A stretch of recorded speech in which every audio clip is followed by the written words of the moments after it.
What up, folks? It's your boy Hookman Jones. We sitting here with my dog Raylo.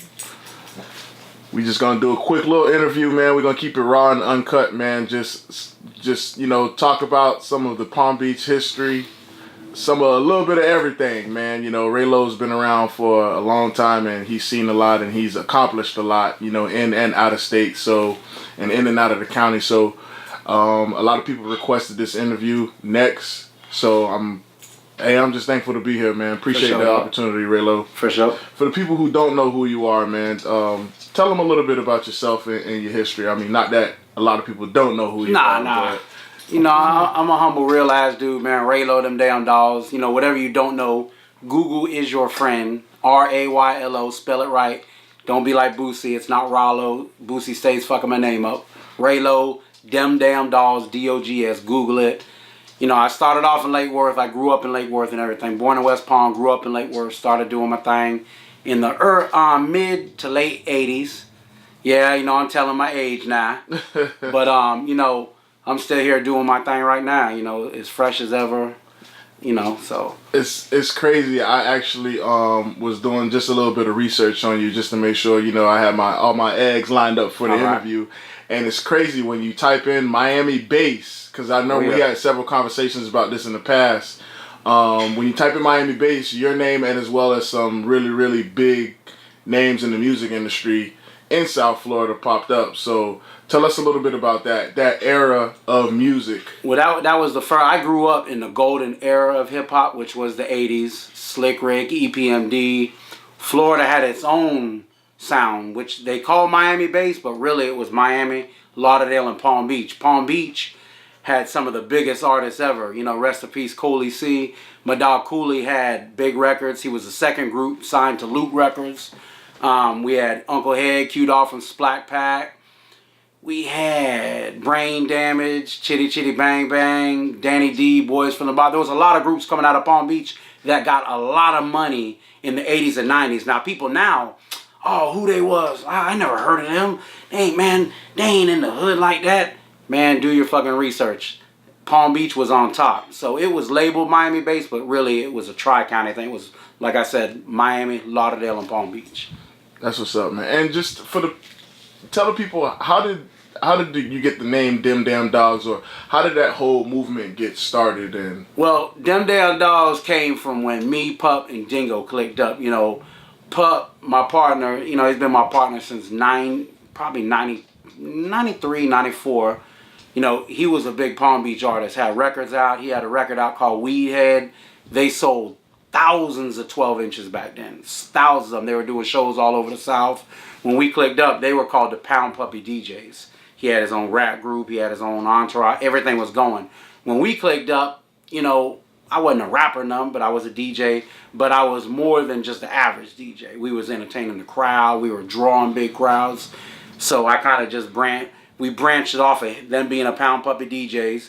They grew up and became them damn Dawgs. And the reason I put damn in there, because that's all we made a bitch say was, damn, how they still doing it? Damn, how's this bitch stay relevant? Damn, them damn Dawgs. And that's how they're kind of like the radio station came shortly after that. If I'm not mistaken, that was 90... Probably 96, 97. We were the first one. We were the first ones to do it in Palm Beach County. God bless the dead Uncle Al, my dog. He was down there in Dade doing it. And, we just brought it up here because Palm Beach didn't have a voice at that time. They would just everything would be, you had to listen to 99 Jams to hear anything hip-hop related. And really, they were focused on Miami. They had all their own movement going on. So we were like, shit, we're going to give Palm Beach its own voice. We were the first ones to play local records, make local records, to take them out of Palm Beach, be heard. The I'm from Palm Beach bitch t-shirts, man, back then, bro, we sold over probably 14,000 of them shirts. We would take them to when Daytona was Daytona, bro, all you'd see going down the strip was people in I'm from Palm Beach bitch shirts. Tallahassee at homecoming, we would sell thousands of them, and we made a big statement with that shit. Then we would get hired to DJ at concerts down in Dade, and that's all we wore is I'm from Palm Beach. So a bitch that didn't know us was like, oh, them boys from Palm Beach right there. That's some Palm Beach boys. So, you know, we just started putting on like that. You know, we want to always represent where we from. Like anybody, represent where we from. But we stamped that shit and made it official. A lot of people don't know, man. You guys were pretty much like the pioneers in the forefront of the Palm Beach music scene. You know what I mean? You guys kind of brought it outside of the county. Even with which is going into my next question, even with the DVD, what sparked the flame to start the DVD? And just tell us a little bit about that, well, and, you know, all the good and the bad. Well, I'll tell you, there's so much. We could talk for hours about the DVD. Mm-hmm. Real talk. You know, there's so many stories and rumors. The DVD came about by kind of accident, really.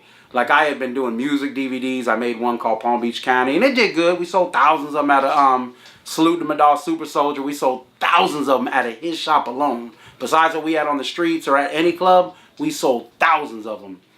And my dog Dennis, which is my partner, is my dog for life, he had a DVD, and he was like, bro, you know, what music should I put in there? So I said, you know, use this, use that, use this song, you know.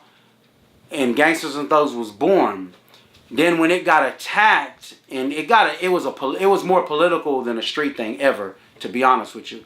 When it got attacked politically, someone had to take the fall and be the blame. I was the blame guy for it. So they splattered me all across the news, blah, blah, blah. It was more political, like I said, than anything.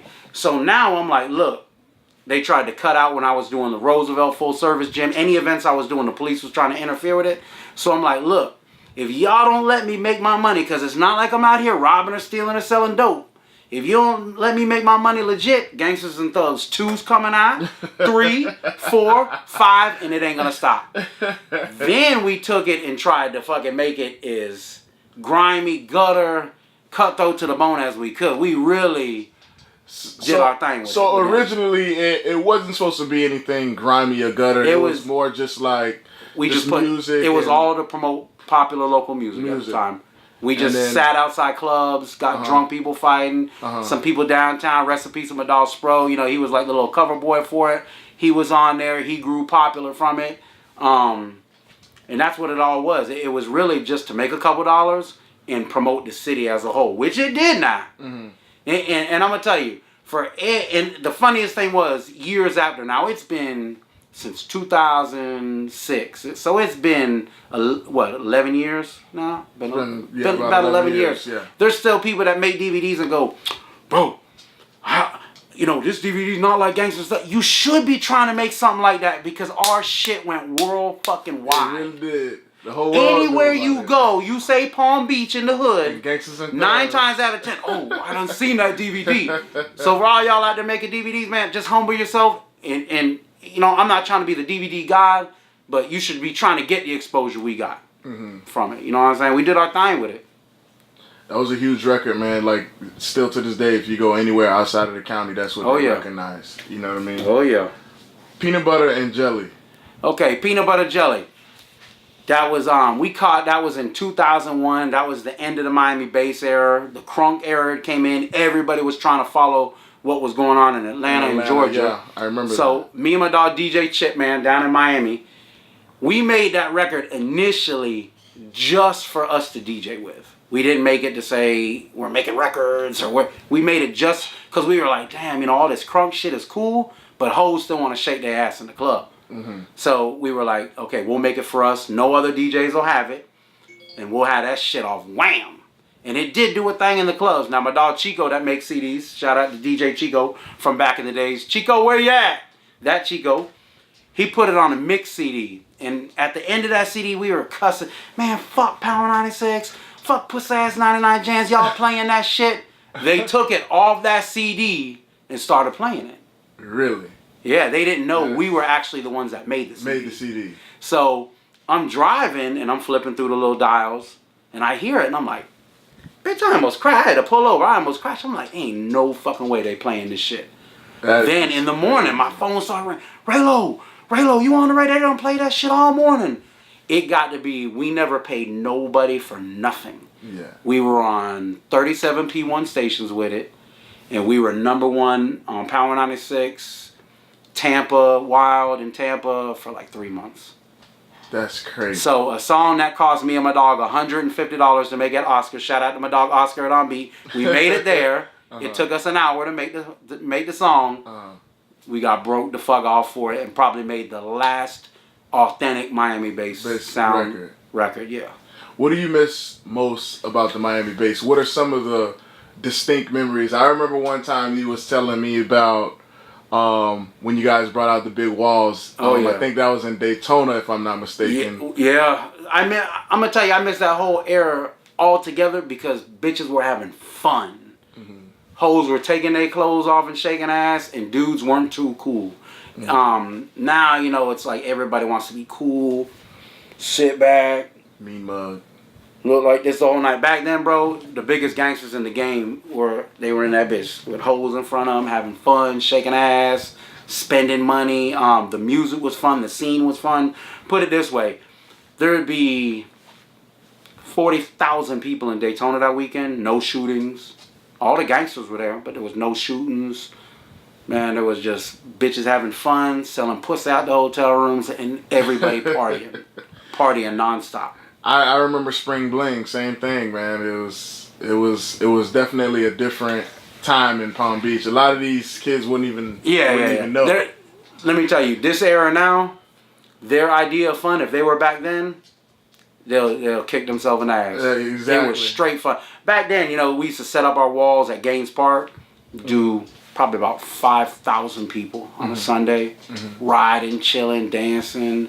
There was something to do in Palm Beach in the 80s and 90s. There was something to do in Palm Beach probably 6 days a week. You know, and it was white, black, Spanish. It wasn't just one type of crowd. The crowds mixed. Yeah. I mean, there was pussy, and more pussy everywhere.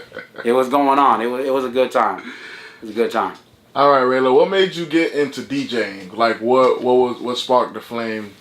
Really, to get behind the turntables. You know, man, I'm an average white dude. People try to attack the white kids. Oh, you grew up rich. I didn't grow up rich. I came from an average family. You know, an average working family. I went to Lake Worth Middle School.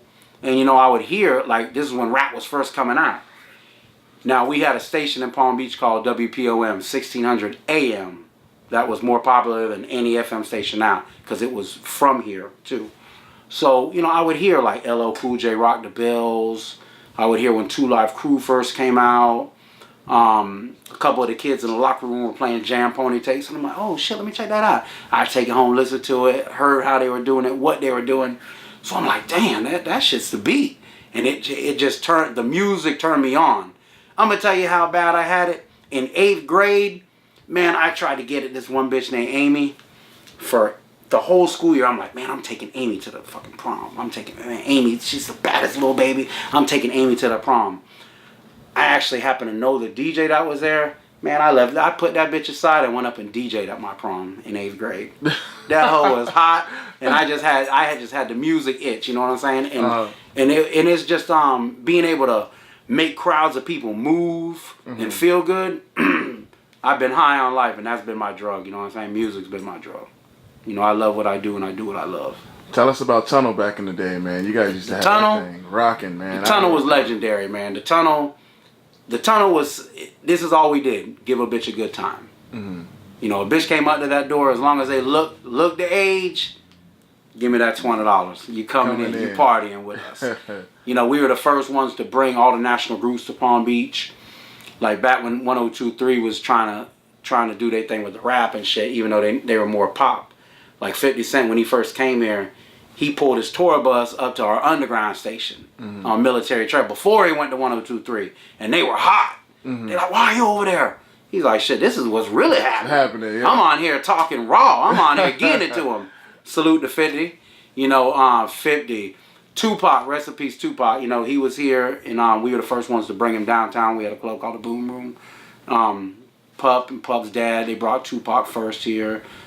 Anybody that's somebody, Do or Die. Lil Wayne. A bunch of times. Mystical, Scrappy, Scarface from the Ghetto Boys. Anybody that was somebody, we brought him here. We were the first people to bring him here. That's crazy, man. It's so much Palm Beach history There's a lot of people don't know. Don't know. You know, they think is what they see on Facebook. Exactly. And they're so small-minded. They have no idea, like, what took place here before the social media era. Like, we were social media, but our underground station was viral before there was viral, bro. If a bitch wanted to know who was doing this, the T, anything, all they did is turn on 96.3. And you got everything. 96.3, dog. Let me tell you my life for a couple years. I wake up, do the morning show, go to sleep, wake up, do lunch, finally brush my teeth, go get lunch, go pay my bill, do whatever I had to do in the daytime. 5 o'clock when that traffic hit, a bitch was on that bitch lit till whenever, and then afterwards it was going down. It was going down. But nah, you know, Palm Beach had a time, and anybody that's older, they know I ain't lying. This shit was whamming. You know, I mean, when the Palm Beach Mall was here, dog, the Palm Beach Mall was it. I remember, man. That shit was it. You know what I'm saying? On a Saturday, it was lit. That's all you had to do for your pro, man. You can go there, bust everybody down with a flyer. And everybody knew what was going on. They knew what was on. They could shop in the mall. They could get their fit in the mall, hang out, meet some little bitches, you know, do everything. It was just fun. Palm Beach was so much fun compared to now. Now what they call fun ain't fun. Mm-hmm. And if they could see some of this, like, they'd be like, damn. Well, we probably, I'm pretty sure you got some hidden footage. Oh, yeah, I got footage. Somewhere. We're going to incorporate it into the video. I got you. Let me tell you something. The tunnel, on a slow night, we did 700-800 people on a slow night. That's crazy. On a packed night, 1,900, 2,000. And then we had to stop at like 2,100. It was like the walls couldn't breathe. You had something to do with Ovations, too, when Ovations was open. Not, like when I had my birthday bashes, I would have one in Palm Beach. Okay, gotcha. And then, like, if the people didn't come from Boynton to Delray, I just have a part 2 down there. Part 2 down there. Do 1,000 plus. Man, those so we brought up here to down there. Yeah. You know, and like when we had the tunnel, that was probably the first club in that era that people would come from Dade and Broward. Yeah. I mean, we had people coming from all over, everywhere. It was crazy. It was really from Fort Pierce to Dade. To Dade, yeah. Fort Pierce to Dade. It was good old days. Hell yeah. Tell us about some of the artists that you had the pleasure of working with, man. Like some big name artists. Well, I'm gonna tell you, most of the big name artists, bro, it was kind of disappointing to meet them. And why I say that, and I'm not gonna go into it, cause some of the people's favorite artists now. Is just a fucking fake ass facade. Fraud. Dog. Some of the top Florida artists is absolutely nothing of what people thinking here on their records. And I'm not gonna go into all that because they know who it is, man. And it's just wild, bro. Because I know these people personally, and I done seen them when they were beyond peon status, begging and everything else, and false promise. When I get on, I got you, bro. They ain't fucking get me yet. They ain't fucking get me yet. So it was kind of disappointing to meet a lot of the big artists that I admired. It was kind of disappointing. One more question I have here for you. No problem. Which I think you kind of reiterated and said it, but what do you miss most about when you first got into the music game? And, you know, just the passion that you had for it. What do you miss the most? Well, I still have the passion for it. You know what I'm saying? And as you see, I'm a real ass DJ. This is history right here. This is a wall of history right here. If you guys don't know, those are real records. Yeah, this is records. These are records on top of records. See, I had to physically carry a couple crates of these, put it on the turntable, cue it up to the part I wanted, and let it go. Nowadays, you just press play. You straight. But that's cool. You know what I'm saying? I fuck with technology. I keep up to date. You know what I'm saying? I would rather carry my laptop than this shit any day. You know what I'm saying? So I'm not one of them DJs that bash DJs because there ain't no fucking way, bitch. They don't even make records for every song like that no more. So I'm not gonna go there.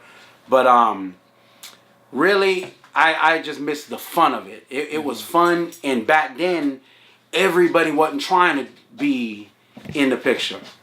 Everybody wasn't trying to do it. You want to? No, keep going. Okay. You know, everybody kind of stayed in their lane. Everybody wasn't trying to be a rapper. Everybody wasn't trying to be a DJ. You had to do it for real. And if you didn't do it for real, people booed you back then. Like when the DJ got up there and he sucked, he got booed. There was no sugarcoating it. It was like... See, nowadays, it's like whoever's the cheapest or most available or work for free is the one that's in. And I don't agree with that shit. Yeah.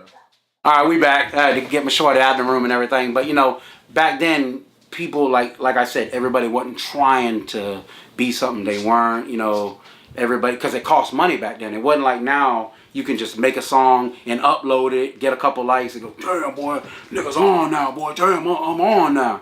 Wasn't like that back then. It cost money, so a bitch wasn't trying to waste money. Mm-hmm. You either had it or you didn't. Especially to print up a record because you had to get it on a vinyl. It cost $1,000 out the gate. Out the gate. So if you didn't have the budget or investment, yeah, a bitch wasn't trying to really. It wasn't a hobby. Yeah, a bitch wasn't trying to waste time. Technology has definitely changed that. It's definitely leveled the playing field for everybody. Yeah, it's pros and cons of everything. You know, it's like nowadays a bitch can just upload something, have some yes man, and think I'm straight. Mm-hmm. I got likes. Mm-hmm. You know, likes don't amount to dollars, man. So, you know. One distinctive memory, or even just something that a piece of Palm Beach history that maybe a lot of the new generation may not know about. Any one particular memory that sticks out to you? Nah, you know, I have a bunch of them. First off is, you know, shout out to my dog Suave Smooth. Listen, when his brother Maine had Headquarter Records, they came to us with it took him probably 9 records. He kept bringing me records. He kept bringing records. I'm like, that's not it. So, you know, damn, what I got to do? Make something over an old beat or something.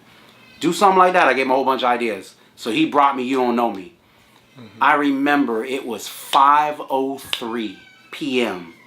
Everybody just got off work. Phone lines are ringing. Da-da-da-da-da. Da-da-da-da-da. Man, play something new, Raylo. What y'all got? I remember when I played his record, I played it from 5:03 to 5:30. I played that record for 25 minutes nonstop. I kept backing it up. Backing it up. Serious? That's how they were like, what the phone lines went crazy. Man, when I say, man, Raylo, play that shit again. Back that shit up, Raylo. Raylo, play the phone. Nonstop. So I played it for 25. That's breaking a record. Yeah. Breaking a record isn't what these DJs in a small ass club play at one time. That's not breaking a record. You might have been the first to play it, but you ain't breaking it is getting a bitch's attention. Yeah. We had the county's attention. Mm-hmm. I'm talking bitches in their car, bitches in their house, bitches on their porch listening to the radio. 25 minutes. And I'll never forget that time. Because I looked at that time and I'm like, damn, I played this bitch for 25 fucking minutes. And it didn't get old for like 2 years. Man, we played the shit out of that. That was the hottest song in the clubs. And I still distinctively remember. See, I'm from Delray, so, you know, Ovation was kind of like, you know, I missed the tunnel era, you know what I mean? But I caught Ovation, you know what I mean? And I remember when that record would come on, man, you would see literally 1,000 people lose their damn minds. Lose their damn minds. Ovation, G-Spot, they were called. It was called everything, but we did a thing down there. Delray, we used to be on Atlantic Ave. We used to set up back in the days. Mm-hmm. We'd take a wall of speakers, set up at Pompey sometimes, or a couple times we set up on the beach. Mm-hmm. Bro, that shit was everybody from Lauderdale coming through, and you know all the Miami DJs would come, but they knew, like when we set up, they knew what the beat was. They gave us our respect. What are some of the what are any places that you probably, if it wasn't for music, you would have never visited or been to, or? Okay, if it wasn't for music, I mean, there's so many little get money towns in Florida. Dog, there's places that you'd be like, where the fuck is that? And there's tons of money floating through that shit. I've been booked to DJ. I got booked to DJ one time at a place called Palaca, Florida. Palaca. It was between Gainesville and Jacksonville, and it was a double wide trailer in the middle of a giant fucking field. And that bitch was packed. Whamming. That bitch was whamming, and they paid me what I wanted. I told them I need this, I need this, I need this. I was there, you know what I'm saying? There's a ton of get money towns. Wildwood, Florida, Winter Haven, Naples, tons of little get money towns. Moorhaven out there by Clewiston. Whereas there's some towns I don't even know the fucking names of them outside of Tallahassee, Quincy, a couple of them out Tallahassee. So I've been booked to DJ all over Florida in places that you never would know it exists. And bro, I salute y'all, boy. Hey, there's some get money little towns in Florida. If there's anything that you can do different. I mean, there's too much to go into if I could do things different. You know, I've saved money good. I haven't like jacked my money off. I mean, peanut butter and jelly. I mean, correct me if I'm wrong. I mean, I've heard that on Family Guy. Yeah, you know well, what I mean? I don't get paid from all of that. You know, I was new in the business. You know, artists, do your paperwork. Paperwork is so big right now. Do your paperwork. You can get paid. Like that record, we got paid off that record, and it was never released for sale. Mm-hmm. But we got paid off the strength of how big it was. You know, so if the paperwork was there, we wouldn't be having this conversation right now. Nah, because I'm a humble dude. Nah, hell nah. Like, let me tell you something. If I win the lottery, I'm going to still be me. Mm-hmm. I'm going to still DJ at places. I'll probably buy my own place to DJ at. Mm-hmm. But I'm going to still DJ places. I'm going to still be me, regardless. The money, you know, I don't wake up and money like money. I love money. I know how to get money. I'm blessed to be able to make money.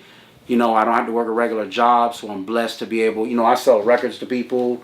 There's, you know, like I find records at Goodwill for 10 cents and sell them for $500 sometimes. That's crazy. Tell us about these records, man. I mean, that's a lot of, like, that's real history there. It's just knowledge, and that's what you gain over time. And all these years, I know that, you know, like there's a lot of people, vinyl has made a comeback. Like last year, vinyl sold more than CDs last year. Crazy. There's certain sites that sold so many billions of dollars worth of records. Mm-hmm. People throw records away all the time. Yeah. So I'm like, man, here, let me give you $100 for them. Don't throw them away. Yeah. And I'll go through them. I know which ones are what. Mm-hmm. And boom, I know the people looking for them. My peanut butter jelly records, bass music right now is super big in Germany and Rio de Janeiro, Brazil. I was autographing them and getting $100 for one. That's crazy. Because it was autographed and it was on a hold on. I'll show you. Because it was autographed and because it was on a color vinyl. Let me find one. Raw and uncut, folks.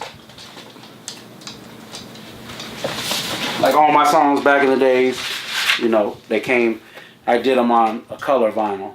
Mm-hmm. So that way they know it would be, you know, I knew it would be different later on, years down the line. Let me see if I can zoom in on. Yeah, that's when Raylo was skinny.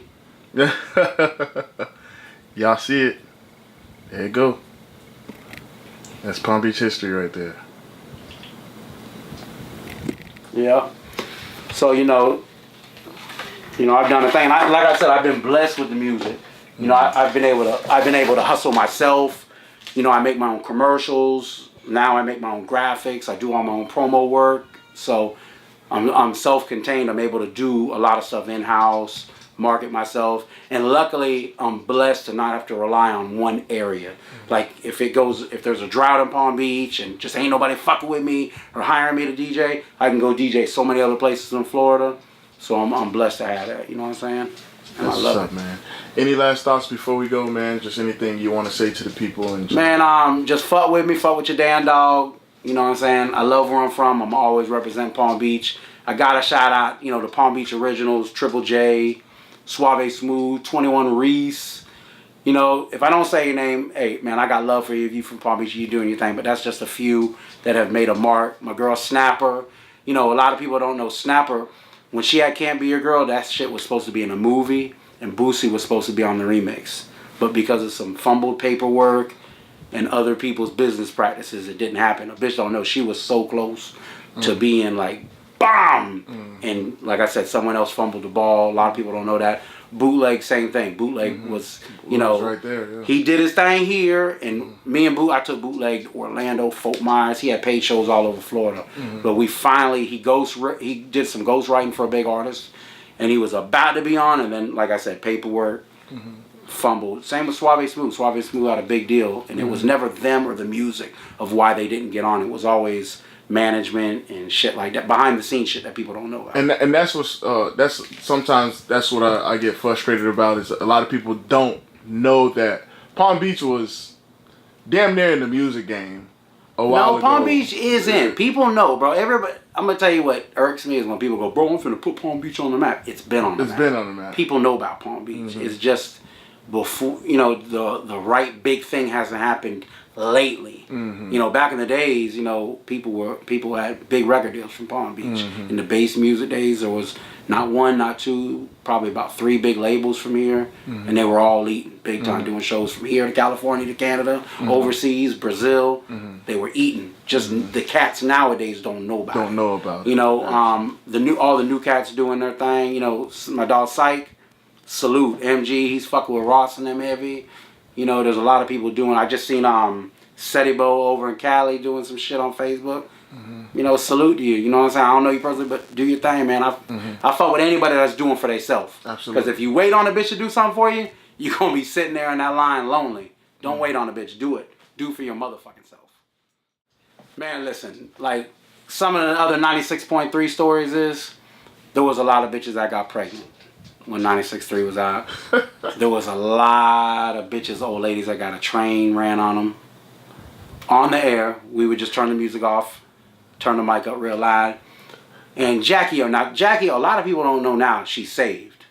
A lot of people don't know that. But Jackie O from back in the day used to be stealing, running out of stores and shit, making records. She came up to the station, her and E-Class. So E-Class, he's sitting down in the living room and shit. So I have her in there. So we had, hey, I'm alive now because I practice safe sex, for real. So we had a bowl of condoms, you know what I'm saying? We'd go to the health department, they were free. Load up, have a big ass bowl of condoms on the table. So she's sitting in there, she's acting cocky and shitty. And I'm like, look, what's wrong with you? Your period on or something? So she tried to be funny, talking about, who's wearing these condoms? Y'all must not be fucking shit, man. What's going on in Palm Beach? Bro, before I even had to get slick, I'm like, 96, what's up? Man, fuck that pussy ass hoe. Ho, you look like a transvestite any fucking way. Bitch, we know where the station's at. We'll come and beat your ass, ho. Hoes were calling because we were right there by Pleasant City off of Spruce.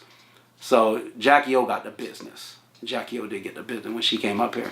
E-Class just came and pulled her off. The damage was already done though. She was, that week, she was scarred. He just came and got her, dragged her out. She's talking shit, but Jackie O, I'm glad you changed your life. She changed it for the better. Oh, man. Man, listen, let me take y'all back. I'm talking about 90, 93, 94, Outkast. When Outkast came to Palm Beach, now this shit's so old it's really not relevant, but it's just a principle that a bitch would get on YouTube and lie like that. Big Boy, they were like, oh, man, we came here, we had an issue, we were knocking niggas out. They got knocked the fuck out. They got their motherfucking ass whooped. They came back in the back room after complaining about the sound. We told them just go out there and lip sync if you got to. You already got paid. Just go do your show, blah, blah, blah, blah, blah. They came back again. Bitches throwing bottles at them. They talking about, man, fuck nigga, come up here and represent Palm Beach. We had to keep the club from jumping on their ass. So when we went back in the room, they were still selling out. That light got hit. Bam, bam, bam. Then one of my dogs, Soda Pop, he done pulled fire out on them, taking them to the hotel. They ain't know what to do. They got their equipment took.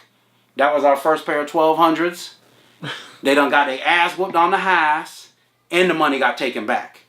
So when you go on YouTube and they talk about Palm Beach in the club, you listen to what I said, and you listen to what they said, and I'm going to let y'all be the judge. But on the real, they got their motherfucking ass tore up in Palm Beach. They got their ass tore out the fucking frame. And if you listen to their song, Elevators, that bitch says, these hole-in-the-wall clubs, that shit must stop. They were talking about Palm Beach Club Hennessy. They got their ass tore the fuck up. Tell us about Beach Club days, man. The Beach Club, man, I'm going to tell you what I miss about the Beach Club. Beach Club was just a bitch could be their fucking self, wild out, bitches taking their shirts off. I ain't never tell security be like, you want me to tell them to put a shirt? No, man. Let them people have fun. Let them be they self. We already labeled as the Ratchet Club. We're already labeled as the Hood Club. So why try to portray something we ain't? Man, bro, we used to do 700, 800 nights at Mirage were packed and whatever other club was packed. We was still packed too. Just having fucking fun. We just turned the lights off. It was dark and you ain't hearing nothing but boom, boom, boom, boom, boom. Playing all your favorite song, hitting that horn on their fuck ass, hitting them sirens, just letting the bitch wild the fuck out. You know what I'm saying? The more people that were in that bit wilding, Man, I love that shit, man. A bitch just have fucking fun. I miss the beach club. I miss it. Days, man. Wildin'. That's it, man. Raw and Uncut with Raylo, man. I appreciate you taking your time, For man. sure. Any shout outs other than what you just said, and that's it. Man, just shout out to everybody that fucks with me, man. And even if you don't fuck with me, it still might be fucking. Them damn dogs, man. Appreciate you.